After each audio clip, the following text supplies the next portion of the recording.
Yağış damcı damcı düşür izine, adını yazıram dumanlı şüşeye. Bir gün dönersen belki bu yollardan, sevgi yine doğar senin bakışlarından. Hardasan gözlerim seni aktarır, bu gelp sensiz her gece dargır. Bir haber ver, bir ışık ol yoluma. Hardasan gayet yine yanıma. Külekler adını pıçıldayır gece, yüreğim dargır gayır sen birce. Yollar sensiz mene yat görünür, sensiz bu sevgi yarım görünür.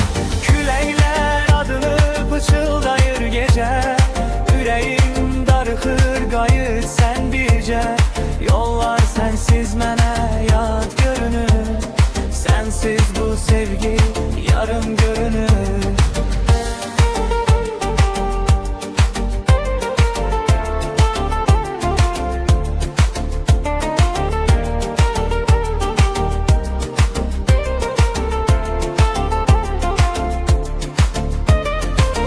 Sensiz günlerim bir bir solur, gönlüm seni aktarır, hayallar dolur. Her gölgede senin izini görürəm. Hardasan bilsen nece darıxıram ben. Hardasan gözlerim seni aktarır, bu gelp sensiz her gece darıxır. Bir haber ver, bir ışık ol yoluma.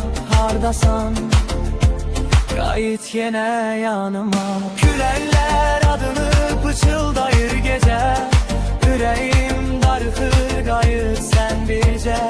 Yollar sensiz mene yat görünür, sensiz bu sevgi yarım görünür.